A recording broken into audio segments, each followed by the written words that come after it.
programang ito ay hatid sa inyo ng National Nutrition Council. Nandito ng programang kung saan ang kalusugan ay #1. Two-time KBP Golden Dove Awardee for Best Radio Public Service Program at 2014 Gandingan Awardee for Best Development-Oriented Radio Program. Radyo mo sa nutrisyon. Mga usapin ukol sa pangkalahatang kalusugan. Matutugunan ang inyong mga katanungan ukol sa samot-saring issue ng maayos na pangangatawan. Radyo mo sa nutrisyon. Mula ulo hanggang paa. Busog sa impormasyon. Itig sa ekspertong kaalaman. Radyo mo sa nutrisyon. Malusog na katawan, malusog na isipan para sa produktibong mamamayan. Narito na ang inyong mga kasama sa kalusugan. 2014 Gandingan Awardee for Best Development-Oriented Radio Program Host, National Nutrition Council Executive Director, Assistant Secretary of Health, Bernie Flores at Rod Marcelino. Mga kanutrisyon, ayon sa Global School Health Survey ng World Health Organization noong 2011, halos kalahati po ng mga Pilipinong estudyanteng edad 13 hanggang 15 taong gulang na kasali sa survey ay umiinom ng soft drinks isang beses o higit pa bawat araw. Ibig sabihin, pang-araw-araw na inumin na nila ang soft drinks, mga kasama. Ano kaya ang dulot sa kalusugan ng madalas na pag-inom ng soft drinks at iba pang matatamis na inumin? Ako si Rod Marcelino at welcome sa Radyo Mo sa Nutrisyon Year 6. Pag-uusapan natin kung bakit nga ba ang mga inuming matatamis ay mga inuming hindi wais para sa ating kalusugan. Kasama natin ngayong hapon si Ms. Jovi Rabal, ang Nutrition Officer 5 and Chief ng Nutrition Information and Education Division ng National Nutrition Council. Ma'am Jovi, magandang hapon. Magandang hapon din, Rod. Ating mga tagapakinig, pasensya na po, wala po si ating ninang ng nutrisyon, si Asek Bernie Flores. Dahil po sa bagyo, siya po ay hindi muna makabiyahe. Kaya greetings na lang kay Asek Bernie. At ingat po, Ma'am Bernie. Ingat po sa biyahe. Isang matamis na hapon. Alam mo ba, Rod, na yung sa sinabi mo, may koneksyon ang pagkakaroon ng labis na timbang at ang mataas na pagkonsumo ng mga inuming matatamis. Sa isang pag-aaral sa Estados Unidos na ginawa sa loob ng 2 dekada sa 120,000 na lalaki at babae, napatunayan na ang taong umiinom ng dagdag na 12 ounce na sugar-sweetened beverage kada araw ay nadadagdagan din ang timbang ng 1 pound kada taon o kalahating kilo. Halos kalahating kilo kada taon. So alam naman natin kung ano ang panganib sa kalusugan ang dulot ng labis na timbang. Ang nakakabahala naman dito, Rod, ay ang mga kabataan ang labis na nahihilig sa mga inuming may dagdag na asukal. So kaya naman, Rod, mariing hinihikayat ng World Health Organization na bawasan ang pag-inom ng mga sugar-sweetened beverage, hindi lang ng mga matatanda kundi lalo na ang mga bata. Tamang nabanggit mo nga, Miss Jovi, ang World Health Organization. Kaya para samahan tayo ngayong hapon sa ating talakayan, narito po ang National Professional Officer ng World Health Organization Philippines, si Dr. John Gilliard Go. Magandang hapon po, Dr. Go, at welcome po sa Radyo Mo sa Nutrisyon. Yes, magandang hapon din, Rod at Jovi. Namimiss ko si Ninang. Ako na lang inaanak. Okay siya kung nasaan man siya. Welcome back. Pangalawang beses na to ni Dr. Go sa programa. Oo, Dr. Jojo, suki na natin yan, pati sa partner talaga yan ng National Nutrition Council. Rod. Diretso na po tayo, Doc, sa ating interesableng talakayan ngayong hapon. Dr. Go, linawin po natin kung ano po ba ang ibig sabihin ng sugar-sweetened beverage at ano-ano po ba ang mga halimbawa nito? Ang sugar-sweetened beverages, ito yung mga inumin na meron tayong tinatawag na added sugars. No? Ito yung merong glucose, fructose, sucrose o yung table sugar. Kasama dito yung mga soft drinks. Kasama dito yung mga iced tea, yung mga sweetened beverages, yung mga sweetened milk beverages. Kasama rin dito yung mga inumin, no, na hinahaluan nung honey o nung arnibal, nung fruit juices and fruit concentrates. So, yun. Oo. So, itong mga ganitong napakarami na ng mga ito, no? Uso-uso yan ngayon sa mga tao, no? So, gaano ba karaming asukal ang mga laman ng mga ganitong uri ng inumin? Sa isang can, ano? O bote ng mga sugary beverages na to, humigit kumulang katumbas ng asukal dito ay 8 hanggang 10 kutsarita ng table sugar. So, medyo marami yun, Rod. Yung isang lata, ma'am, ng soft drinks, Doc. Yes. So, 8 na hanggang 10. Oo, kutsarita. Oo. Parang 1/4 cup na yun mahigit ng asukal. Parang iniinom mo pala asukal. Puro na asukal lang. Kung 2-3 lata o bote na nakailang asukal ka na sa katawan. Nakakuan ka na, halos naka 20 kutsarita ka na pag nakadalawang bote ka na ng sugary beverages na tinatawag nga natin, Rod. Oo, at minsan yung mga big size pa na 'di ba, nalalagyan yung iniinom, ino-offer kung sa iba nga, yung iba nga, ma'am, litro Oo nga. 2 litro. So gaano na lang karaming asukang na-consume nila sa kanilang katawan? Nakakatakot pala yun. So paano ba natin malalaman, Doc Jojo, kung may dagdag na asukal yung ating inumin? Yung mga inumin na nabanggit kayo na, Jovi, yan ang ilan sa mga ehemplo ng mga sugar sweetened beverages na meron dito sa atin, ano. Pero sa mga inumin, pwede rin malaman kung gaano kataas yung sangkap ng asukal dahil minsan may mga nutrition labels yung mga yan. So titingnan doon at nakalagay doon yung sugar content, no? Yung calorie content. Minsan may mga list of ingredients din yung mga inumin na ito. So makikita mo doon nakalagay yung high fructose corn syrup, yung mga honey, fruit juices or concentrates. So ito yung mga senyales na ang mga inumin na ito ay medyo mataas-taas yung sangka especially na asukal. Especially, Doc, pag nauuna sa listahan ng mga ingredients ang asukal. Kasi ibig sabihin, yung mas pinakamarami sa ingredient, yun yung mga nauna sa listahan eh. So, pakonti ng pakonti. So, pag nauuna siya, medyo may na tayo dapat pag-isipan natin kung iinumin ba natin to o hindi. Yes. Oo. So nabanggit natin kanina, Rod, sa opening Yes, na may Opo. connection nga yung sugar sweetened beverages sa pagiging overweight at obese. So ang karaniwan kasing alam nating nagiging sanhi ng dagdag na timbang ay yung pagkain mismo at hindi inumin. So yung mga nagda-diet puro bawas lang sa pagkain, sa kanin, minsan hindi dun sa inumin. So paliwanag natin, Doc, paano ba nakakadagdag ng timbang yung pag-inom ng mga sugar sweetened beverages? Unang-una, syempre, yung sugary beverages, mayaman yan sa sugar, kaya mayaman yan sa calories. Kapag nasobrahan mo ang pag-inom ng mga beverages na ito or yung pagkain ng sobrang mga matatamis, yung extra sugar na ito, nako-convert ito sa taba sa katawan. So, nagkakaroon ng overweight and obesity. Bukod dito, yung mga sugary beverages, nagiging less filling sila, Jovi, kumpara sa pag uminom ka ng mga solid food. Pag yung solid food, kumain ka, kaagad nararamdaman mo yung pagkabusog mo. Pero pag mga sugary beverages, medyo hindi mo nararamdaman yung satiety, medyo delayed. Kaya napapainom ka ng sobra, kaya yung calorie naman na nakukonsume mo, mas mataas na naman. Kaya meron pa dito yung sa the way it's metabolized as well, Jovi. Yung sugar, type of sugar ng mga sugary beverages na ito yung mga, halimbawa yung mga high fructose corn syrup, mas madaling na may metabolize ng katawan. Kaya naman mas madaling nako-convert sa taba, kaya nagko-contribute sa overweight and obesity ng isang tao. Oo. Pero, Doc, bakit po ba mapanganib ang labis na pagkonsumo ng mga sugar-sweetened beverages? Bukod po sa obesity na sabi nyo nga kanina, isa sa mga epekto at overweight, ano pa po yung ibang epekto sa kalusugan?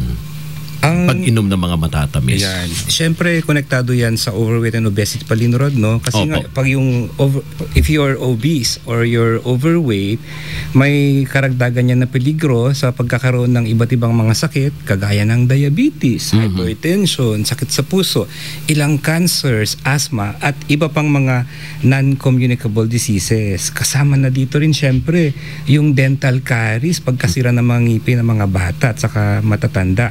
Sa mga bata, if you are obesity and overweight in childhood, nadadala yan hanggang sa paglaki, at paglaki nila, then expose sila na magkaroon ng iba't ibang mga sakit.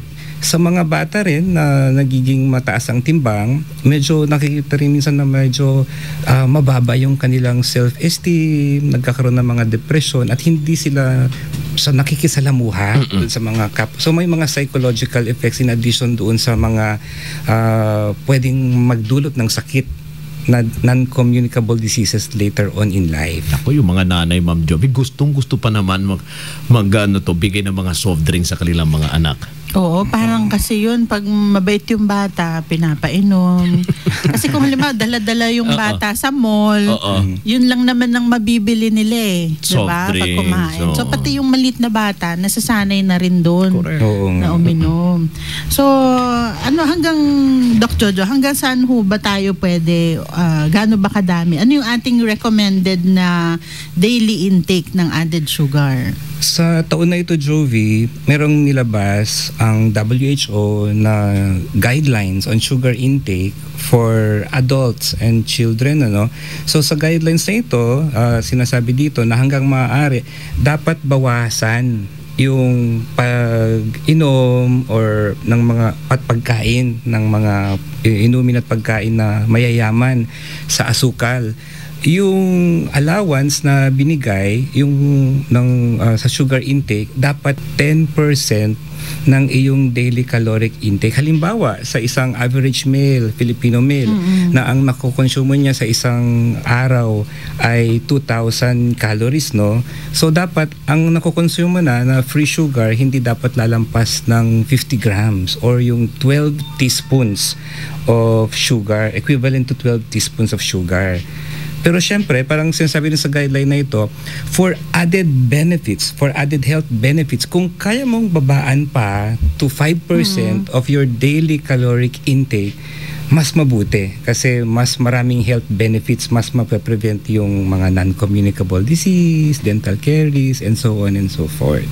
Oo, kasi sa yung current na standard naman natin, 5 to 8 na teaspoons ang pwede din. So more or less dapat medyo bawasan pa natin. Yun. Pansamantala, po nating puputulin ang ating matamis na usapan para sa ating word for the week.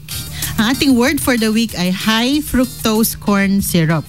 Ang high fructose corn syrup o HFCS ay hango sa cornstarch na ginagawang syrup. Ito ay binubuo ng dalawang klase ng sugar, kalahating glucose at kalahating fructose. Ang ganitong komposisyon ay tulad lamang ng komposisyon ng ating asukal na ginagamit sa bahay. Ito rin ang dahilan kung bakit halos pareho lamang ang lasa ng HFCS at asukal natin sa bahay. Ang mga karaniwang HFCS ay mayroong 42 o 55% fructose content. So mas kilala ito bilang HFCS 42 at HFCS 55. So ang HFCS 42 ay karaniwang ginagamit na pampatamis ng mga processed food, cereals, baked goods, yogurt, candy, frozen desserts, dairy drinks, canned fruit, ketchup at salad dressing. Ang HFCS 55 naman ang pangunahing ginagamit na pampatamis ng mga soft drinks. So, ang high fructose corn syrup, isa yan sa mga dapat nating tingnan sa ingredient list ng mga produktong kinakain at iniinom natin, Rod. Opo, at doon naman po sa mga may katanungan tungkol po sa ating paksa, maaari po kayong mag-text sa 0921-431-1044 para sa mga gumagamit po ng Smart.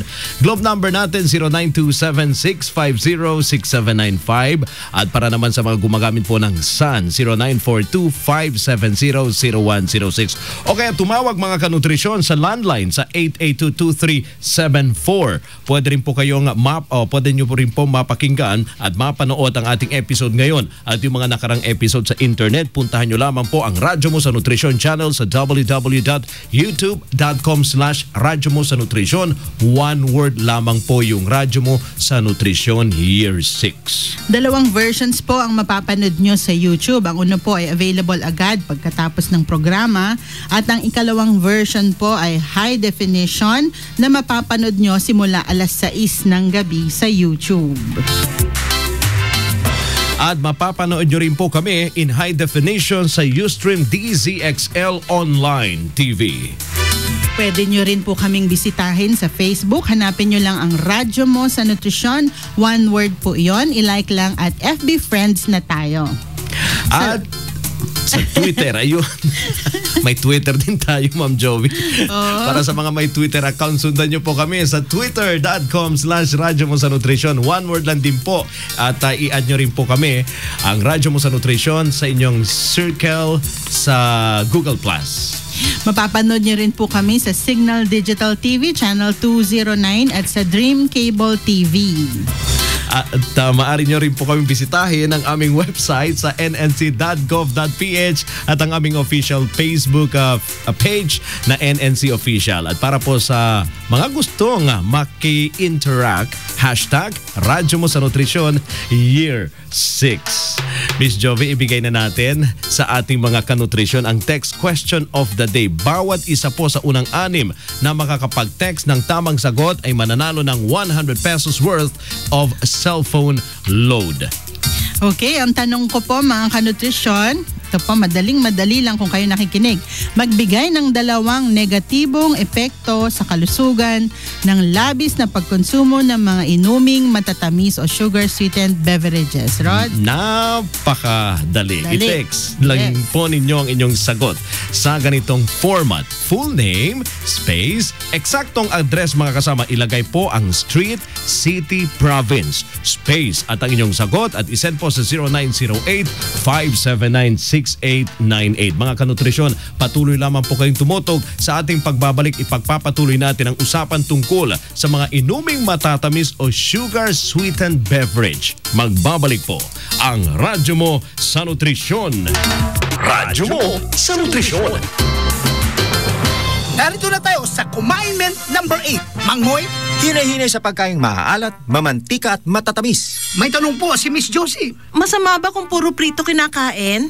Oo naman, Josie. Isipin mo ang taba at mantikang maiipon sa puso at ugat mo. At dahan-dahan din sa chichirya at soft drinks. Naku, mahilig pa naman ang mga anak ko dyan. Sanayin na sa wastong pagkain habang bata pa. Tumpak, Mangmoy. Sundin ang 10 Kumainments para sa sigla at lakas ng buhay. Paalala ng National Nutrition Council ng DOH. Mangmoy, kanina pa tumatawag itong si Miss Eloisa. Good morning, Miss Eloisa. Mangmoy, kapag may edad na, kailangan pa ba mag-exercise? Dapat. Kumainment number 9. Panatiliin ang tamang timbang. Sa pagtanda natin, bumabagal ang metabolismo. Kaya dapat bantayin ang ating timbang. Mag-ehersisyo, maglakad, magsayaw. Talaga? Mangmoy, pwede ka bang maimbitang mag-ballroom dancing? Ha? Sundin ang 10 Kumainments para sa sigla at lakas ng buhay. Paalala ng National Nutrition Council ng DOH. Radyo Mo sa Nutrisyon. Alright mga kanutrisyon, welcome back po dito sa Radyo Mo sa Nutrisyon. Nabanggit nga kanina ni Miss Jovi na padami ng padami po ang nahihilig sa mga sugar-sweetened beverage at karamihan pa nito ay mga bata. At padami ng padami rin ang nakukonsumo ng sugar-sweetened beverage ng isang tao sa loob ng isang araw. Minsan nga nakakailang bote o baso ng soft drinks pa sa maghapon yung iba. Ang tanong ko po, Dok, bakit po ba napakahilig natin sa mga ganitong klaseng inumin? Pag may mga bisita, yan ang ino-offer natin. Kung hindi si soft drinks, Yung may kulay. yung may kulay, Diyos. Oo, kasi hindi pwedeng tubig Oo, lang. Dahil Poor ka, poor. hindi ka sosyal. Oh. So, bakit nga ba, Doc Jojo? Dahil nga matamis. Di ba? Oo. Nakasanayan natin talaga pag matamis, masarap. Pero syempre, alam naman natin na hindi porke masarap, maganda sa ating kalusugan. Hindi Yun ba? na nga. At safe. Tapos, yung mga sugary beverages, kahit saan ka pumunta, they're available. Nasa sari-sari stores, di ba? Nasa convenience store. Pag nag-order ka sa fast food, di Sa ba? mga social, may vendo, di ba? Oo. Correct, oo. Pag yung pibili ka sa fast food, i-offer ka agad. Mag-o-offer pa sila na upsizer, di ba? And then, minsan, mas mura pa siya kaysa sa bottled water. Tapos, at saka, yung nakagawian, minsan kasi nakakasanayan natin na umpisa pa lang yung mga bata, pinapainom na natin ng mga matatamis na mga inumin, kaya nagiging habit nila, nadadala hanggang sa pagtanda, kaya nasasanay yung panlasa ba sa mga inumin na mga matatamis, nadadala hanggang sa pagtanda. So, ito yung mga ilan sa mga factors, no, kung bakit ba napapahilig yung marami dito sa mga sugary beverages. Doc Jojo, may epekto din ba yung mga advertisements sa mga Tama. Talaga. Sinabi mo yan, Jovi. Mga billions, no? Sa katutak na pera yung nagagastos talaga ng mga beverage companies sa kanilang advertisements. Talaga namang nanghihikayat. At talaga namang epektibo ito at marami nakakapanghikayat talaga, lalo na sa marami sa ating mga kababayan na uminom ng... Opo, at kaliwat kanan, ma'am, makikita lalo mo. sa mga adolescent, sa mga teenagers, parang in na in ka pag iniinom mo yung mga yun. At ginagamit pa nila yung mga, di ba, sikat na teen star. Just to encourage yung kanilang target market. So may mga freebies pa minsan, Rod.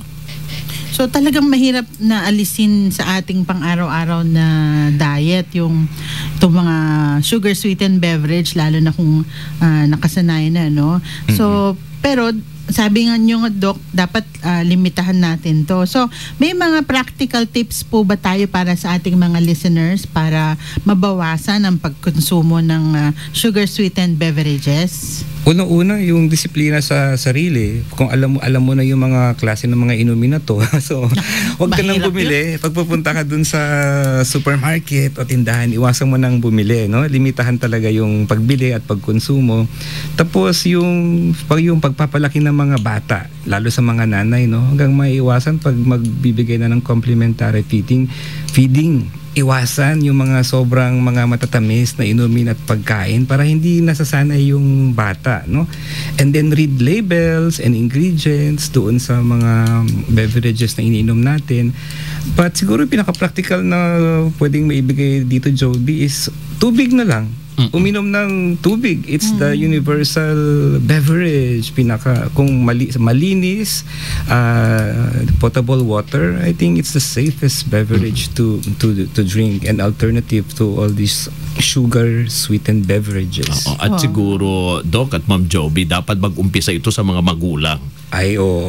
Sa mga magulang talaga. Tsaka magbaon na lang ng tubig, di ba? Kaysa minsan nauuhaw ka, wala kang mabili kundi soft drink o ano. Pero kung may tubig ka. Kasi alam mo, Rod, na-try ko na rin yung tubig na may lemon or calamansi. So, para hindi lang may lasa din yung tubig. Kasi pwedeng paminsan, haluan. hinahanap-hanap natin yung may konting flavor eh. Yes, so pwedeng any slice of fruit or pipino. Para medyo may lasa din yung tubig. Para mas sosyal. Kasi parang tubig lang. Poor. Pero pag may konti kalamansi or pipino, ay parang saucy na. Antioxidant. Kalamansi water or lemon water. Diba? So yun yung mga practical. So, so ito, Rod, gusto ko lang ibahagi sa ating mga tagapakinig at humingi na rin ng opinion mula sa ating panahuhin na si Dr. Jojo. So meron kasing isinusulong na isang panukalang batas. Ito yung House Bill 3365. Panukala ito ni Nueva Ecija Representative Estrelita Swansing na nagtatakda ng dagdag na 10% na buwis sa mga soft drinks at carbonated na inumin. So meron ho bang official position ang World Health Organization dito sa House Bill 3365? Jovi, kasama kami doon sa nagbigay ng position paper sa Congress nung kami ay hiningan ng opinion ukol dito sa House Bill na to. So doon sa position paper na yon na sabi namin na yung intent ng bill, yung gustong magawa ng bill ay naayon doon sa Global Action Plan saka yung Regional Action Plan para labanan ang non-communicable diseases, no? Alam natin na sa Pilipinas, kahit sa buong mundo, na talaga namang ang pangunahing sanhi ng pagkamatay ng mga Pilipino ngayon dahil sa sakit sa puso, stroke, cancer, diabetes sa mga non-com. And yung overweight and obesity, isa yan sa mga risk factors dahil dito. So, una yon. Pangalawa, yung bill na ito ay naayon din doon sa action plan to reduce the double burden of malnutrition. Hindi lang ang problema natin yung undernutrition, no? Yung kulang sa timbang. Nagiging problema na rin natin yung pagiging sobra sa timbang. Among adult Filipinos, 31% are overweight and obese, no? But among children, tumataas na rin to, no? 5% ng 0 to 5 years old na mga bata ay overweight. So, itong bill na ito ay makakatulong para ma-address tong issue ng overweight and obesity, no? Especially among children. Doon and then meron tayo nung sugar guidelines na nilabas, no, na naglilimita doon sa sugar consumption ng mga bata at mga matatanda. So lahat ng mga ito na yung bill na ito ay naayon dito sa mga dokumento, mga resolutions na mga nabanggit. Tapos yung sa taxation, nakita kasi natin, Joby, kung gaano ka-epektibo yung taxation lalo sa sigarilyo, hindi ba? Dahil sa taxation ng mga cigarettes, bumaba yung konsumo, no? Yung mga purchases na bumaba and the consumption of tobacco, of sugar, of cigarettes. Yung naninigarilyo. Yun. So, yung konsepto ng pagpapataw ng buwis ay isang pwedeng i-consider ng mga bansa kagaya ng Pilipinas para mapababa rin yung konsumo ng mga sugary sweetened beverages kasi nga ang pangunahin niyang layunin nga ay talagang para sa kalusugan. Okay. Tama yun, so merong panukalang batas sana, no, sa lalong madaling panahon maaprubahan ito.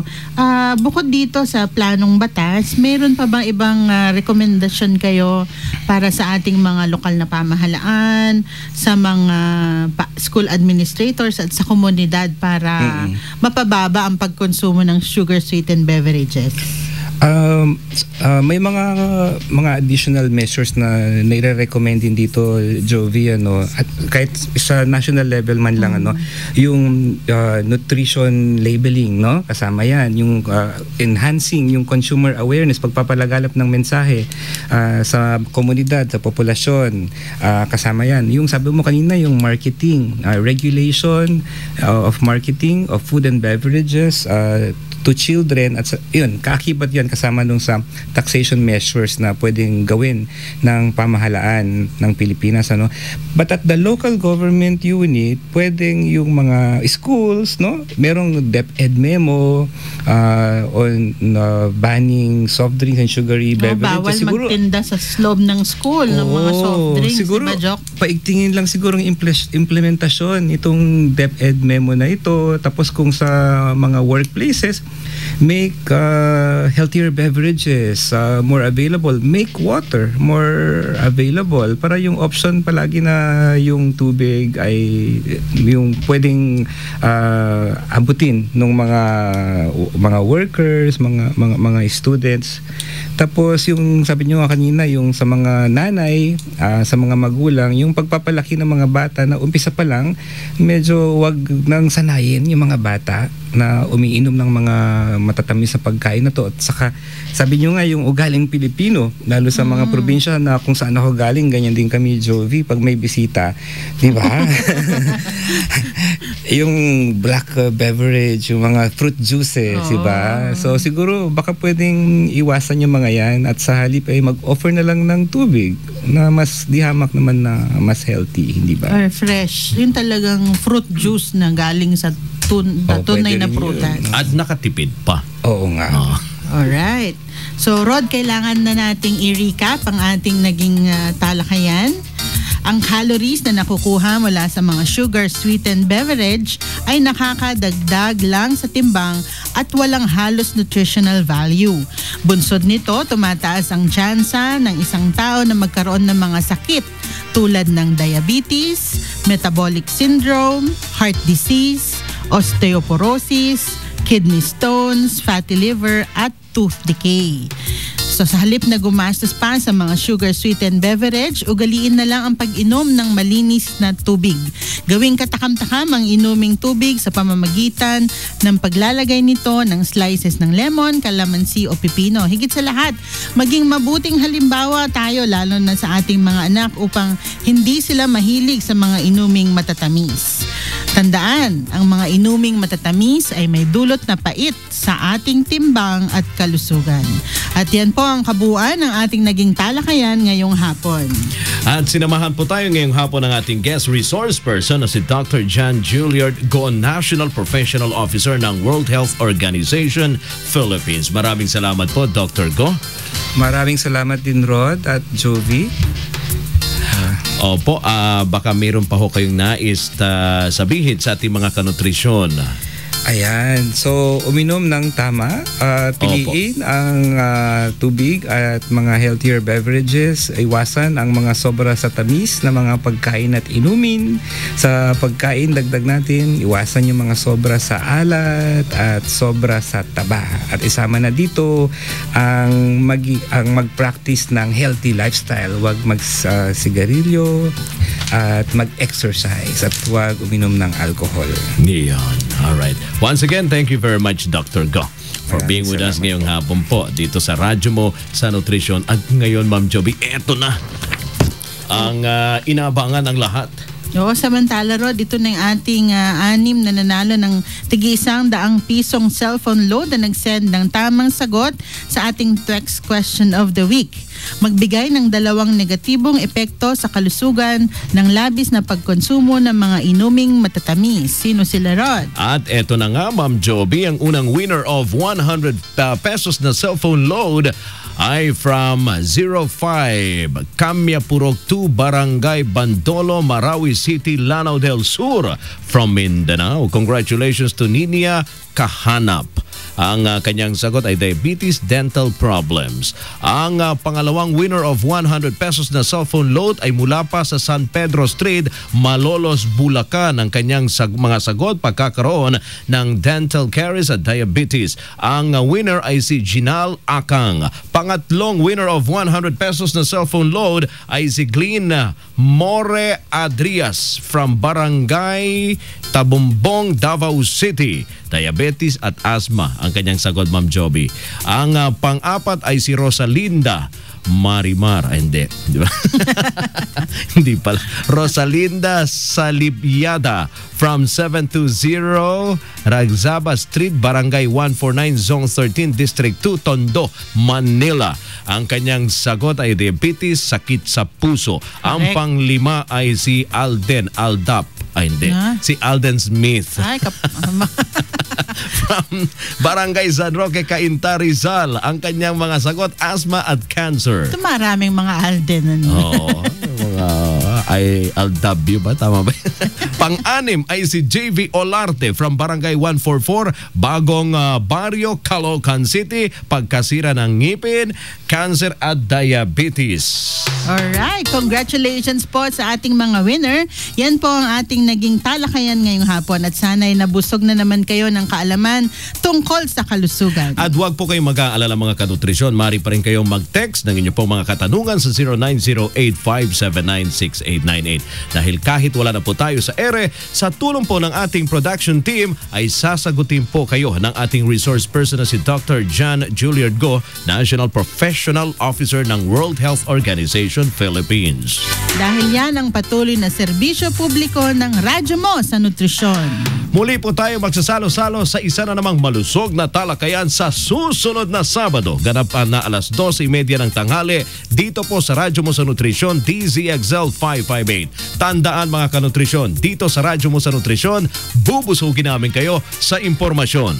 Sisiksikin namin kayo ng mga tip tungkol sa tamang nutrisyon. At tutulungan namin kayong iwaksi ang mga maling gawaing kumukontra po sa mabuting kalusugan. Wastong nutrisyon, impormasyon. Solusyon, positibong aksyon.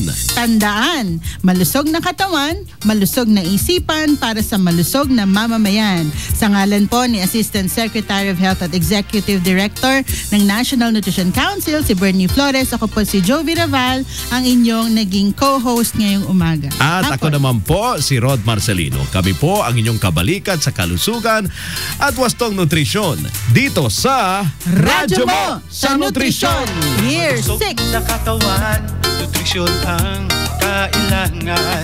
Malusog na isipan, nutrisyon ang kasagutan.